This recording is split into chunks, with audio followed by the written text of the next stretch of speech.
পূজা করছে, ঢোল বাজাচ্ছে, কিন্তু ধর্মেই আছে নাচ গান। আমাদের ধর্মে কি আছে, এই নামাজ পড়ো, এই পড়ো, এই নাচ পড়ো। একটা মেয়ে নাচ শিখতে গেলে পাড়া প্রতিষ্ঠা বলে তোমার মেয়ে নাচে কেন, মেট্রিকটা দিয়ে গেলে আর নাচতে পারবে না, তাহলে আমাদের আগাবে কেমন করে? 1 বছর শেখানোর সাথে সাথে স্যার কবে টিভিতে নিবেন, কবে আমার মেয়েটার মুখটা দেখবো, কবে স্টেজে নাচবো। ড্রেস আপও খুব বাজে করাচ্ছে, বাজে করায় মডার্ন ডান্স করছে। কি দরকার? ডান্সটা তো একটা আর্ট, মডার্নের মধ্যে অবশ্যই শালীনতা থাকতে হবে। প্রিয় দর্শক, আসসালামু আলাইকুম। সবাইকে ওয়েলকাম করছি ডাঙ্গুলি এন্টারটেইনমেন্টসের পজিটিভ বাংলাদেশের আয়োজনে।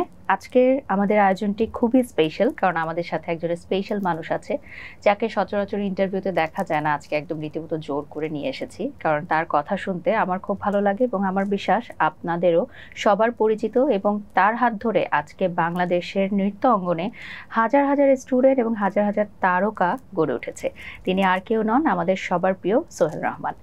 আমি কোনো বিশেষণ দেইনি কিন্তু তোমাকে, তুমি করেই বলছি, কারণ আমাদের সম্পর্ক তুমি করেই তো। তো তোমাকে সবাই এত কেন ভালোবাসে বলো তো? আমি যে সবাইকে বেশি ভালোবাসি সেই জন্য। আমার মধ্যে জিনিসটা ছিল স্পষ্টবাদী, আমি যা বলি সামনে বলি। অনেকে আছে ভিতরে লুকিয়ে থাকে, ওরকম জিনিসগুলো নাই আমার মধ্যে, যার কারণে সবাই আমাকে পছন্দ করে। যে বলি যে তোমার এই জিনিসটা খারাপ, সামনেই বলবো, ওরকম আমি পরে বলবো না আসলে তো মেয়েটা অনেক খারাপ, এরকম কথা আমি বলি না কখনো, আমার ইচ্ছা হয় না, যার কারণে মানুষ আমাকে পছন্দ করে। তোমার সাথে যখনই আমি ছবি বা ভিডিও দিই, আমার কমেন্ট বক্স ভরে যায় যে উনি আমার স্যার ছিলেন, উনি আমার গুরু ছিলেন, ওনার কাছে আমি নাচ শিখেছি। মানে এত যে স্টুডেন্ট সারা বাংলাদেশে, তোমার কি হিসাব আছে কত স্টুডেন্ট তোমার হাতে? আমার একদম হিসাব নেই, কারণ প্রতি বছরই তো বের হচ্ছে। প্রতি বছর কত বছর হলো তুমি মানে নাচ শেখাচ্ছ? 25 ইয়ার্স। 25 ইয়ার্স, তার মানে কত প্রতি বছর যদি 1000 স্টুডেন্টও বের হয়, 25,000 স্টুডেন্ট। আমার তো একটু মজা লাগে যখন আমি হঠাৎ শপিং এ গেছি কোথাও, হঠাৎ দূর থেকে একটা মহিলার মতো এসে আর পায়ে ধরে সালাম করছে। প্লিজ আমার পায়ে ধরেছেন কেন? কয় স্যার আমাকে চিনেন, আমি ওই ইয়ারে ছিলাম, আপনি স্টুডেন্ট। মানে বড় হয়ে গেছে, বড় হয়েছে, বাচ্চা নিয়ে ঘুরতেছে। আর সব সময় তোমাকে এটা শুনতে হয় না যে স্যার আপনি আগের মতোই আছেন? হ্যাঁ, এইটাই কালকেও শুনেছি আমি এটা। কি বলে তখন সবাই যে আমরা বড় হয়ে গেছি, আমরা বড় হয়ে বুড়ো হয়ে যাচ্ছি। আপনি কি খান? আমি কিছুই খাই না, আমি এমনিতেই সবসময় পজিটিভ চিন্তা করি বলেই ঠিক থাকি আমার চেহারা। আর আমার মনে হয় যে এখনো নাচটা চর্চার মধ্যে রেখেছো তুমি, তাই একটা ফিটনেসটাও কিন্তু আছে না, বডি ফিটনেসটা আছে। আর সবসময় ওইটা জিনিসটা বলি, সবসময় পজিটিভ চিন্তা করলে মানুষের ফেজের মধ্যে একটা পজিটিভ ভাবটা আসে। যারা একটু কুটনামি করবে, একটু মানে কথা রেশারেশি, তাদের চেহারার মধ্যে এরকম হয়ে আসে, নিয়ম আমি যতটুকু জানি। এই যে নাচের জার্নি, এটা নিশ্চয়ই এত সহজ ছিল না, না, অনেক বেশি স্ট্রাগল ছিল। আর এখন যদিও নাচটা কোরিওগ্রাফি হিসেবে করছো, কোরিওগ্রাফার হিসেবে নিজেও নাচ করছো, জুটি হয়েও নাচ করছো, জানতে চাই আসলে একদম শুরুটা, অনেক জায়গায় বলেছে, আমাদের ডাঙ্গুলিতে যদি আরেকবার বলতে চাই, শুরুটা কিভাবে হয়েছিল? শুরুটা আমার হয়েছিল, আমরা ছিলাম বুলবুল একাডেমির স্টুডেন্ট। আমি, মৌ, তারপরে রতন ভাই, এরা ছিল এক ব্যাচের। তারপরে আমরা শিখিয়ে প্রথমে আমাকে মাস্টারি করতে হয়েছে খুব কম বয়সেই, তখন আমি মাত্র ইন্টারমিডিয়েট পড়ি। তা আমার গুরু ছিলেন রাইজা খানম জুনু মরহুমা। তাই উনি বলছে তুমি করো। আমি বলছি যে আপা আমার তো হবে না, আমি তো কি আপনার করে কি শেখাবো, আমি তো নিজেই ভয় পাচ্ছি, আমি নিজেই তো ছোটো। তুমি বসো, তুমি শেখাও, আমি তোমার পাশে থাকবো। এইভাবে আমার মানে মাস্টারি শুরু হয়, টিচিংটা। তারপরে একটা অনুষ্ঠানে রিয়া তখন আমাদের জুনিয়র ছিল, হ্যাঁ, এক ব্যাচ জুনিয়র। তা সেই অনুষ্ঠানে সবাই নাচবে, জুনাপাড়ির অনুষ্ঠান। তা এখন এই সবাই মোড়ে ধরে টানাতে, তখন মোর তো কেবল ক্রেজ, সবাই মোর সাথে নাচবে, রতন ভাই নাচবে, আমি করতেছে, মানে ঝগড়াঝাটির মতো অবস্থা। তখন আমি বলছি ঠিক আছে, আমি নাচবই না। হ্যাঁ, তা আমি অভিমান, হ্যাঁ কি করবো, মারামারি শুরু করে দিছে। তারপরে আমি বললাম, তখন রিয়ারে বললাম তুমি কি নাচবো আমার সাথে? কয়েক আপনি যদি নাচ করান করাবো। ওই প্রথম হচ্ছে রিয়ার সাথে আমি জুটি করি, সুপারহিট জুটি। হ্যাঁ, তারপরে তো ওর সাথে আমি সব অনেক বছর নাচ করেছি, যার আমাদের মানে জুটিটা দর্শক নিয়েছেও। মানে কত বছর জুটি হিসেবে কাজ করেছেন আনুমানিক? 10 বছর। এবং উনি যে এত ভালো ডান্স করেন এবং এত চমৎকার ভাবে তিনি অভিনয়ের মাধ্যমে ডান্সটা ফোটান, এটা কি আপনি আগে বুঝতে পেরেছিলেন? হ্যাঁ, কারণ ওর মধ্যে তো ও কিছু অভিনয় করেছে নাটকে। আর তাছাড়া ও খুব মনোযোগ দিয়ে নাচটা দেখে, তারপরে আমার সাথে মিলানোর চেষ্টা করে, যার কারণে আমাদের মধ্যে আন্ডারস্ট্যান্ডিং হয়ে গেছিল। হ্যাঁ, এই জন্য জুটিটা দর্শকরা খুব পছন্দ করেছে। রিয়া আপুর সাথে কি এখনো কথা হয়? এখন আর কথা হয় না, রিয়া একটু কনজারভেটিভ হয়ে গেছে, ওর হাজবেন্ড নাচতে দেয় না, তা খুব একটা কথা হয় না। এখন সে হাজবেন্ড নিয়ে বাচ্চা নিয়ে সুখে শান্তিতে আছে, আমেরিকাতে আছে। রিয়া সোহেল, এই জুটিটা হচ্ছে বাংলা মানে নাচের ইন্ডাস্ট্রি যতদিন থাকবে এই নামটা কিন্তু থাকবে অবশ্যই, এবং আপনাদেরকে দেখে আরো অনেকেই জুটি প্রথা হিসেবে আসতে চেয়েছিল, কিন্তু তারা এতটা সফল হয়নি না। তো একটা জুটি সফল হওয়ার পিছনে আসলে কি কি গুণ থাকতে হয়, বা সফল যে এখন হচ্ছে না এটারও রিজন কি, আপনার কি মনে হয়? এটা অবশ্যই যে বললাম, দর্শকদের পছন্দটা আগে, কারণ ওরা আমাদের দেখে, স্ক্রিনে দেখে বা মঞ্চে দেখে খুশি হয় দেখে আমরা জুটি পাতি। আমরা কিন্তু সহজে বললাম যে চলো জুটি পাতি, এভাবে জুটি হয় না। আর আমাদের জুটি হতে হলে দুইজনের মধ্যে একটা আন্ডারস্ট্যান্ডিং থাকতে হবে, নাচের আন্ডারস্ট্যান্ডিং, মেন্টালি আন্ডারস্ট্যান্ডিং। কীরকম, এই যে যেমন আমি নাচ করছি, ও রিয়াও নাচ করছে, হঠাৎ মনে করো রিয়া একটা জায়গায় ভুলে গেল, আমি ওটাকে চট করে চেঞ্জ করে ফেললাম, এই আন্ডারস্ট্যান্ডিং গুলো। আর মানে দর্শক বুঝতেই পারবে না যে ওখানে একটা মুদ্রা ভুল হয়েছে। এইভাবে যদি আমাদের মনের আন্ডারস্ট্যান্ডিং থাকে তাহলে জুটি প্রথা অনেক দিন টেকে। আমাদের দর্শকদের নতুন নতুন কিছু দিতে হয়েছে, শুধু তো রবীন্দ্রসঙ্গীত, নজরুলগীতি হলো, মানে সব ধরনের নাচ করেছে, সব ধরনের মানুষ নিয়েছে। আমাদের মডার্ন নাচ কিন্তু আপনার খুবই সুন্দর হয়, এটা আমি দেখেছি যে যুগের সাথে তাল মিলিয়ে আপনি যে নাচের পারফরমেন্সগুলোতে পরিবর্তন এনেছেন, এটা সত্যিই চমৎকার। এই যে জুটি প্রথার ক্ষেত্রে অনেকেই বলে যে যখন জুটি হয়ে কাজ করে তখন অন্য কারোর সাথে আসলে কাজ করতে দেয়া হয় না, বা কাজ করার একটা নিষেধাজ্ঞা থাকে, এটা কি সত্য? না, এটা আমি কখনোই কারো এটা বলি না। এখন রিয়া যখন ছিল ও তখন করতো না, বলতো কোনো অফার আসলে আমার নামটা উচ্চারণ করতো। ও মনে করতো আমার সাথে নেচে ওর কমফোর্ট ফিল করে, যার কারণে ও আর কারোর সাথে অত কমফোর্ট ফিল করে নাই। এই জন্য অনেকদিন আমরা টিকেছিলাম। যেমন এরপরে শখ আসলো, শখের সাথে আমার সেরকম আন্ডারস্ট্যান্ডিং হলো, তারপর আমি শখক্রমে কোনো কিছু, শখ অনেক জায়গায় অ্যাকাউন্ট আছে, ইউ করে এখনো সে পারফর্ম করে। হ্যাঁ, সেইটাই, এটাতে কোনো নিষেধাজ্ঞা নেই। আমি নিষেধাজ্ঞা কাউকেই বলি, যেভাবে আমাকে অনেক সময় আমার বন্ধু বলে, এই দেখেছি শখ কিন্তু ওই প্রোগ্রামে নাচ, নাচুক, সমস্যা কি?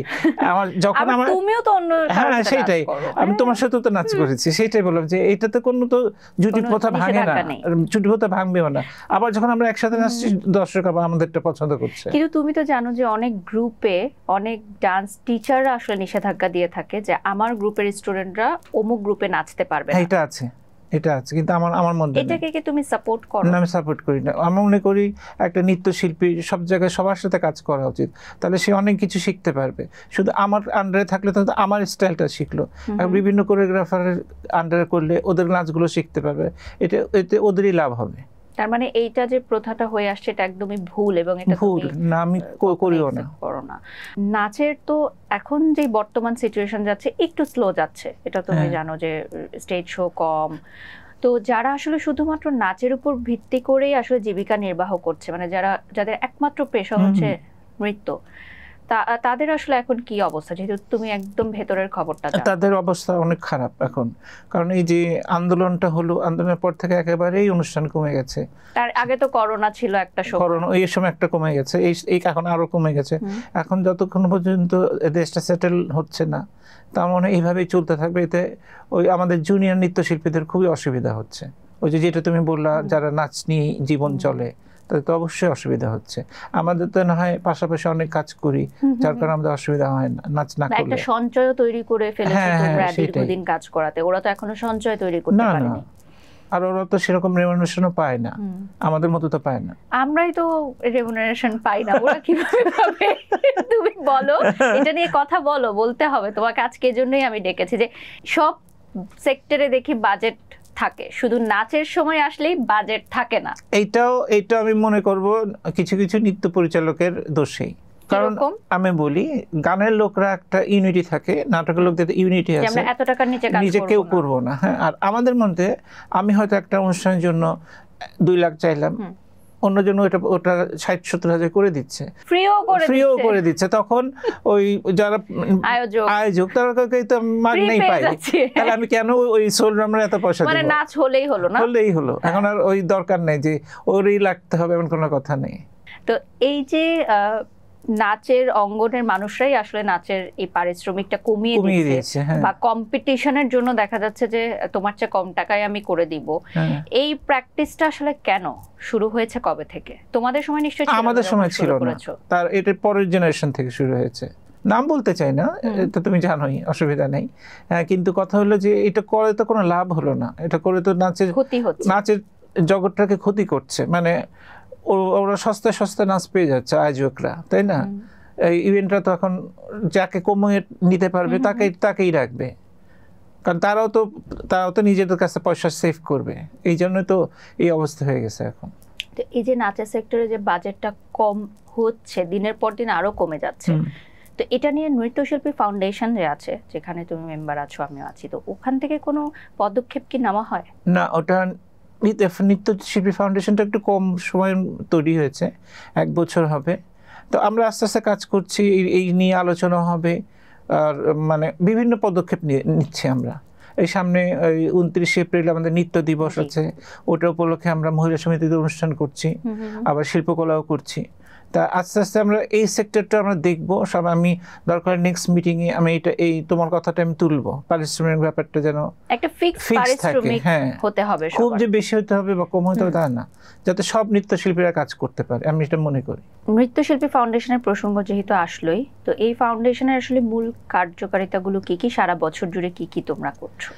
এটার কার্যক্রমটা হচ্ছে শুধু এই ঢাকা ভিত্তিক না, পুরো বাংলাদেশ ভিত্তিক। শুধু বাংলাদেশেও না, বলতে গেলে পৃথিবী ভিত্তিক। আমাদের বাংলাদেশের বাইরেও তো ডান্সার বাইরে, হ্যাঁ, ওদেরও এই ফাউন্ডেশনের সদস্য বানানো হয়েছে, আমেরিকা, লন্ডন, জার্মান, অনেকে তো পড়তেও চলে গেছে। হ্যাঁ, ওখানে তো অনেক নৃত্যশিল্পীরা, বাংলাদেশের নৃত্যশিল্পীরা আছে, তারাও এই সংগঠনটা ওখানে তৈরি করেছে, ওখানে সদস্য। মানে আমরা অনেক চিন্তাধারা অনেক বিরাট আমাদের। আর আমরা কাজ করছি একেবারে প্রত্যন্ত অঞ্চলের, যারা প্রিভিলেজ না, হ্যাঁ, যারা নাচটা শিখতে চায় কিন্তু শেখার কোনো প্রতিভা আছে, হ্যাঁ, কিন্তু শিখতে পারছে না, কোনো জায়গা পাচ্ছে না। তো ওদের হেল্প করার জন্য আমরা বিভিন্ন জেলায় যেয়ে নাচটাকে আমরা প্রমোট করছি। আমি একটা জিনিস জেনেছি যে তুমি অনেক প্রতিভাবান নৃত্যশিল্পীদেরকে নাচ শিখিয়ে থাকো, এবং সেখানে করে তুমি পারিশ্রমিকও নাও, একদম ফ্রি নাচ শিখিয়ে থাকো। তো এই জায়গাটা আনন্দটা কিরকম? এই যে একজন শিখতে পারছে কিন্তু শেখার ক্ষমতা নেই, তো তাকে যদি আমি শিখতে দিই, সে যদি একটা নাম করে ভবিষ্যতে, সেটা আমারই সুনাম হবে। সেই কারণে আমি এটা খুব করি। অনেকে বলে যে একটা নাচ তুলতে এলো যে স্যার আমি তো এরকম টাকা দিতে অত পারবো না। আমি বলছি তোমার কিছুই দিতে হবে না, তুমি নাচটা শিখো, তুমি ভালো নৃত্যশিল্পী হও, যখন বড় নৃত্যশিল্পী হবে তখন দিও টাকা। তখন মানে অন্যরা যারা আছে তারা কি আপনার এই জিনিসটা সাপোর্ট করে? বা অন্য পরিচালকরা সাপোর্ট করে কিনা আমি জানি না, আমি আমারটা বললাম। আপনি এটা করেন অনেক বছর ধরেই করি। তো এই যে স্টুডেন্টের মায়েরা যখন আসে বা স্টুডেন্টদের বাচ্চাদেরকে যখন ভর্তি করায়, তখন তাদের আসলে মূল উদ্দেশ্যটা কি থাকে? যে বাচ্চাদেরকে স্টার বানাবে, বা এখন যেটা হয় যে একটু কাজ করেই সবাই আসলে স্টারডম চায়, তো এই বিষয়টাকে কিভাবে হ্যান্ডেল করো তোমরা? এইটা ইদানিং হয়েছে, আগে কিন্তু ছিল না। এখন একটা বাচ্চা তো আর কিছু বোঝে না, বাচ্চার মা 1 বছর শেখানোর সাথে সাথে স্যার কবে টিভিতে নিবেন, কবে আমার মেয়েটার মুখটা দেখবো, কবে স্টেজে নাচবো। তো আমি স্যারকে শিখুক, যখন ওদের সময় আমরাই ডাকবো, আমরাই নিব, আমরা ছাড়া আর কে ডাকবে ওদেরকে, তাই না? কিন্তু এইটা বুঝতে চায় না আজকাল, কখন টিভিতে মুখ দেখাবে, এই অবস্থা হয়ে গেছে। যার কারণে এখন ওই যে একটু আগে তুমি যে প্রসঙ্গটা তুললা যে আমাদের পরে কেন ভালো নৃত্যশিল্পী আসছে না, এই একটা কারণ আছে। কারণ তারা শিখছে না, তারা নিজেকে প্রকাশ করতে চাচ্ছে টিভিতে, মঞ্চে, হ্যাঁ, অল্প শিখে। কিন্তু আমরা তো তা করি না, আমরা তো পুরো শিখেছি, তারপরে টিচার হয়েছি, তারপরে আমরা নাচটাকে আগেই নিয়ে। আমি জানতে চাচ্ছি যে কত বছর বয়স থেকে আসলে বাচ্চাদেরকে নাচ শিখালে একদম পরিপূর্ণ একজন নৃত্যশিল্পী হিসেবে গড়ে তোলা যায়? বাচ্চাদের হচ্ছিল ম্যাচুরিটি আসলে, এখন তো অনেক সময় 3 বছরের বাচ্চা ম্যাচুরিটি আসতে পারে, তা আমরা চেষ্টা করি 4 বছর থেকে নেওয়ার। হ্যাঁ, ওইটা আমাদের একাডেমিতে, আমি বুলবুল একাডেমির সিনিয়র টিচার। তো বুলবুল একাডেমিতে আমাদের 2টা গ্রুপ আছে, একটা হচ্ছিল ছোটদের আর একটা হচ্ছে বড়দের, 2টাই সার্টিফিকেট কোর্স। তাই ছোটদেরটা শুরু হয় 4 বছর থেকে শুরু হয়, এখন 10-12 বছর পর্যন্ত। আর বড়দের গ্রুপটা শুরু হয় 10-12 থেকে আপ টু 25 হতে পারে। অনেক আছে বড় হয়ে নাচ শিখতে চায়, তাদেরও শিখাই। তো যেমন তুমি বললে যে 2টা সার্টিফিকেটই দেওয়া হয় ছোটদের এবং বড়দের, তো একজন পরিপূর্ণ নৃত্যশিল্পী হতে গেলে কত বছরের তালিম তাকে নিতে হবে? এখানে যেমন আমাদের একাডেমিতে ছোট সার্টিফিকেট আর হচ্ছে 4 বছর, বড়দের হচ্ছে 4 বছর 8 বছর, এই তো অ্যাটলিস্ট 8 বছর তো করতে হবে। তো এত ধৈর্য কি এখনকার ছেলে মেয়েদের আছে? না, এখন নাই বলেই তো বললাম যে ওই যে মাদের কারণেই হয় না। 8 বছর কিন্তু একটা দীর্ঘ সময়, যেটা তোমরা আসলে পার করে এসেছো। মানে আরো দীর্ঘ বছর এখনো তোমরা শিখছো না, আমরা শেখার শেষ নেই। এই যে মাঝখানে ফাউন্ডেশনে ইন্ডিয়া থেকে আসছিল পূর্ণিমা ঘোষ, উনি একজন ভালো ক্লাসিক্যাল ডান্সার, তো ওনার পরিচালনা আমরা সবাই নিতেছিলাম এটিএনে। তা এখন আমরা শিখছি, ওনার কাছে শিখলাম। আমরা চাই যে বাইরে থেকে আরো কোরিওগ্রাফার আসুক, আর আমরা তো মানুষের শেখার কিন্তু শেষ নাই। আমরা জানি যে নতুন নতুন কোরিওগ্রাফার কাছ থেকে অনেক ভালো ভালো জিনিস শিখতে পারবো, সেটা আমারই সুবিধা হবে, আমারই লাভ হবে ভবিষ্যতে। রিয়া আপু চলে যাওয়ার পর যখন শখ আপু আসলো, একটা পরিবর্তন, তো তখন মানুষ কিভাবে অ্যাকসেপ্ট করেছিল? রিয়া চলে যাওয়ার পরে আমি অনেকের সাথে নাচের ট্রাই করেছি, তো ওভাবে জুটি হয় নাই। তারপরে দেখি যেন শখে বললাম যে তুমি নাচবে কিনা আমার সাথে, ও তখন নাচ শুরু করেছে। ও স্টুডেন্ট ছিল আমার, হ্যাঁ, তো নাচ সেরকম করেনি, ও তো মডেলিং এ প্রথমে করেছে। তা যেমন বললাম করো, হ্যাঁ করবো। তারপরে আমরা 1টা-2টা করে শো করতে করতে দেখি যে দর্শক ভালোই অ্যাকসেপ্ট করেছে আমাদেরকে, তারপর থেকে আমরা একসাথেই করি। কত বছর টানা জুটি হিসেবে কাজ করেছে? ওর সাথে আছি এরকম 10 বছরই হবে, আরো 10 বছর জুটি হিসেবে কাজ করেছে। মাঝে তোমার সাথে জুটি ছিলাম, হ্যাঁ, আবার রুহানি সালসাবিলের সাথে ভালো জুটি, এটা আমি দেখেছি। তো ওই যে তুমি একটাকে বললে না যে আমি তারকা করার আমি যাকে ধরি সেই স্টার হয়ে যায়। এই যে তোমাদের ছোঁয়া লাগলে আসলে সত্যিকার অর্থে যে তারকাদের তৈরি করো আসলে তোমরা, তো তোমরা হচ্ছে সবচেয়ে বড় তারকা, যেটাকে আমরা বলি মহাতারকা। আর তোমরা একটা দীর্ঘ বছর পাড়ি দিয়েছো এই মিডিয়া অঙ্গনে, তো তোমাদের অভিজ্ঞতার ঝুলিও অনেক বড়। তো এই অভিজ্ঞতার ঝুলিতে নিশ্চয়ই হাসিও আছে, কান্নাও আছে।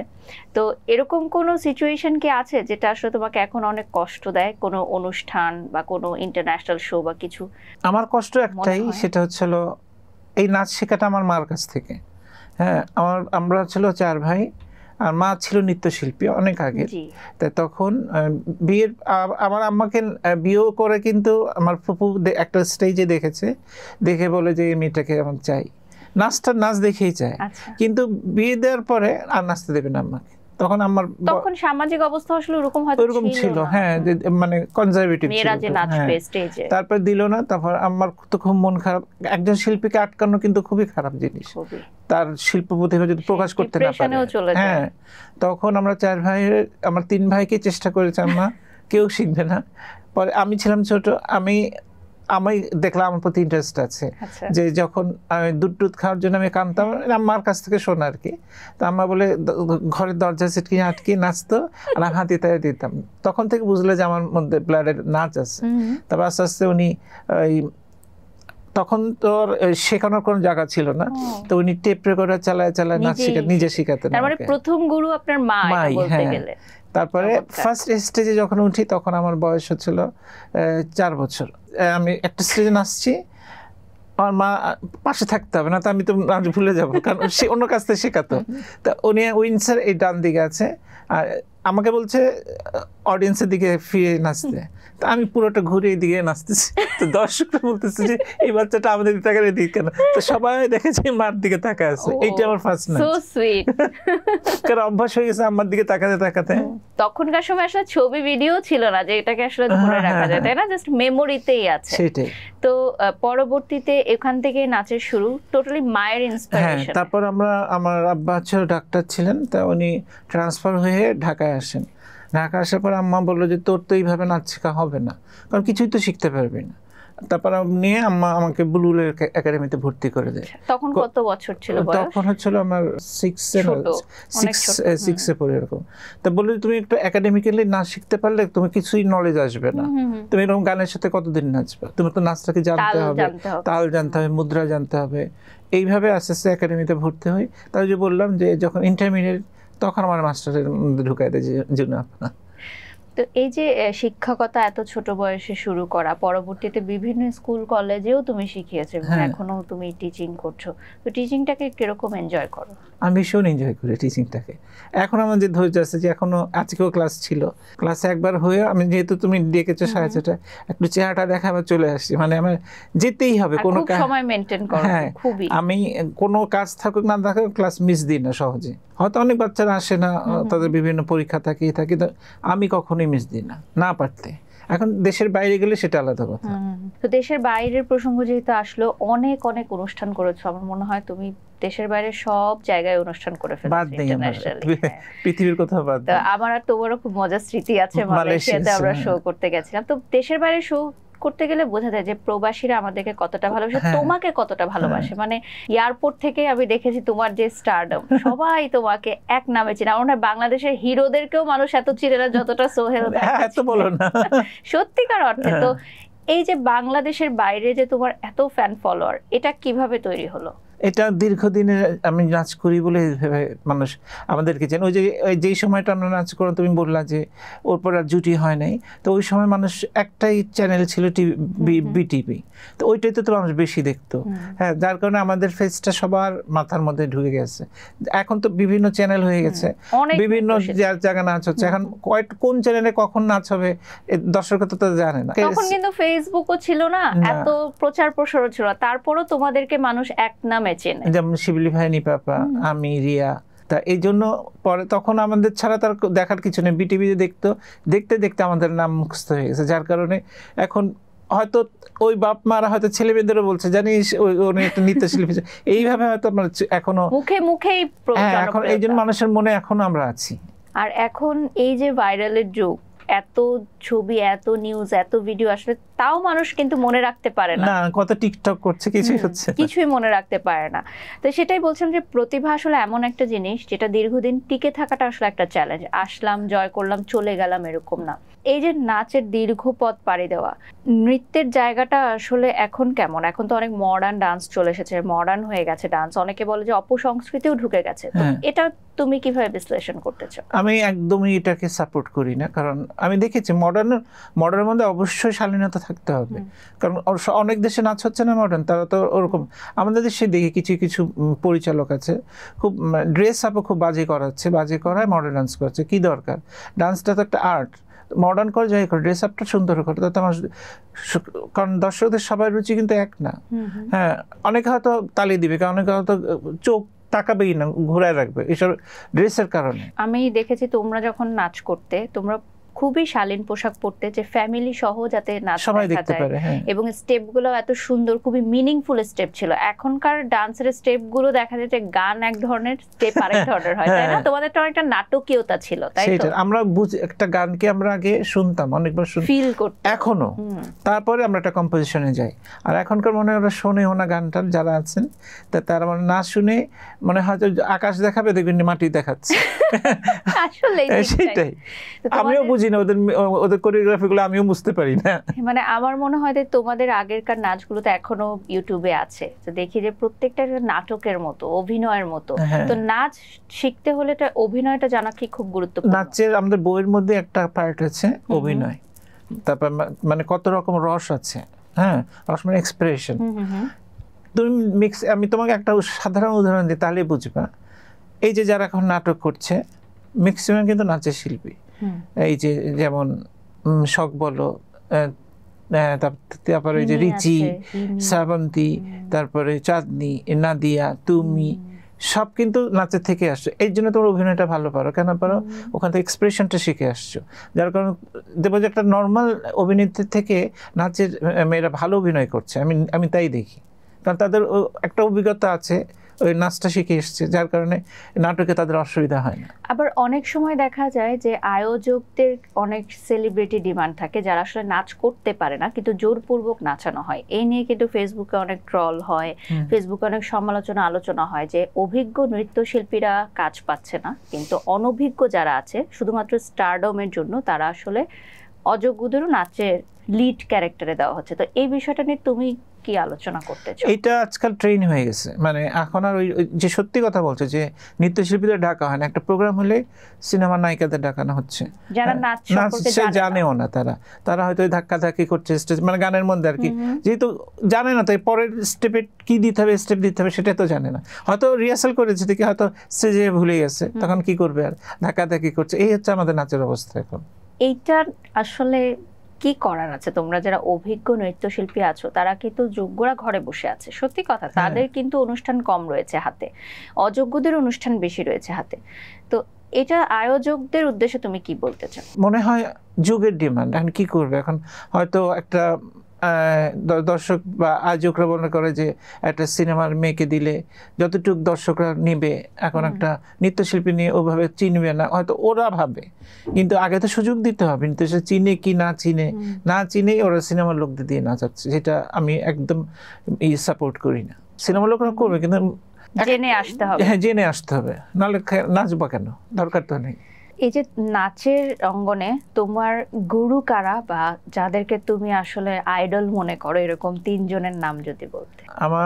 আমার যে শিখিয়েছে, আমার মা তো 1 নম্বর গুরু, তারপরে ছিল আমার গুরু হচ্ছিল যে রাইজা খানম ঝুনু, তার একজন ছিলেন লায়লা হাসান, তারপর গোলাম মুস্তাফা খান এনারা, আর তারপরে ছিল দীপা খন্দকার, নীলুফার ওয়াহিদ পাপড়ি, তারপরে শাইমারা নিপা। আমি শিবলি ভাইয়ের কাছ থেকেও শিখেছি, কিন্তু আমি বললাম আমার শেখার শেষ নেই শিবলি ভাইয়ের কাছ থেকে। আমি যেহেতু আমি ক্লাসিক্যাল ডান্সার না, যার কারণে কথকটা আমি শিবলির কাছ থেকে শিখেছিলাম। কেন আমাদের নাচে কোনো একটা কম্পিটিশন করতে গেলে ক্লাসিক্যালও কিছু জিনিস ঢুকাতে হয়, কথক ঢুকাতে হয়, ভরতনাট্যম, আর আমি না জেনে তো আর ঢুকাতে পারবো না, আন্দাজে আমি করে গেলাম, যেটা আজকালকার অনেকে করে, কিন্তু এটা আমি না, যার কারণে আমি শিবলি ভাইয়ের কাছ থেকে কথক নাচটা শিখেছি। অনেকেই বলে যে তুমি এখন একমাত্র যে হিরো হিসেবে এখনো কাজ করছো, তোমার সাথে যারা ছিল, তো এই যে এখনকার ট্রেন্ড, এখনকার তালে যে পারফরম্যান্স করা, এটা কি তুমি যুগের সাথে নিজেকে পরিবর্তন করেছো? আমি নিজেকে চেঞ্জ করেছি আর কি, চেঞ্জ করে মানে যুগে কি চায় ওই ডিমান্ডটা দেখে আমি ওটা চেষ্টা করি। আর ওই যে বললাম যে আমি বিভিন্ন কোরিওগ্রাফার নাচ দেখি, আমি এখনও ইউটিউবে গেলেই ইন্ডিয়ান যত কোরিওগ্রাফার নাচ আমি সেভ করে রাখি, সেভ করে আমি পরে আবার দেখি, ওদের কোরিওগ্রাফিগুলো আমি শিখতে চাই, শিখে আবার ওইটা আমার নাচে কাজে লাগাই, এইভাবে আমি নাচটাকে এখনো ধরে রেখেছি। এই যে আমাদের পার্শ্ববর্তী দেশ ইন্ডিয়া, ওরা নাচের অনেক এগিয়ে গেছে, অনেক দুর্দান্ত পারফর্ম করছে, নাচের অনেক রিয়েলিটি শোজ হচ্ছে, অনেক নতুন ডান্সাররা বের হচ্ছে। আমাদের দেশে নাচের রিয়েলিটি শো কম হচ্ছে, নতুন ডান্সারও কম বের হচ্ছে, এমনকি আমাদের যারা নৃত্যশিল্পী আছে তাদের পারিশ্রমিকও খুবই সামান্য। তো পারিশ্রমিকটা আসলে তৈরি হয়নি কেন? এটা তোমরা যখন কাজ শুরু করেছো তখন কি তোমরা তোমাদের পারিশ্রমিকটা বাড়াওনি নাকি? না, আমরা শুরু করেছিলাম অল্প দিয়ে, তারপর আস্তে আস্তে আমাদের ডিমান্ড অনুযায়ী বাড়িয়েছে, দেখছি যখন দর্শক আমাদের পছন্দ করছে তখন আয়োজকদের কাছে আমাদের পারিশ্রমিক বাড়িয়ে ফেলেছি, তখন আস্তে আস্তে ওইভাবে। এখন ট্রেন্ড হচ্ছে কম পারিশ্রমিকে কাজ করা, করে ফেলেছি, যার কারণে আর কেউ বাড়াতে পারছে না এখন আর। আর যেটা তুমি ইন্ডিয়ার সাথে বাংলাদেশে তুলনা করছো, সেটা হলো যে ইন্ডিয়ানরা কিন্তু ওই ঘুম থেকে উঠেই নাচ করে, মানে কিরকম পূজা করছে, ঢোল বাজাচ্ছে, ওদের ঘরের মধ্যে কিন্তু ধর্মেই আছে নাচ গান। আমাদের ধর্মে কি আছে, এই নামাজ পড়ো, এই পড়ো, এই নাচ পড়ো, একটা মেয়ে নাচ শিখতে গেলে যেই ম্যাট্রিকটা দিয়ে গেল আর নাচতে পারবে না, তোমার ঘরে বসে থাকো।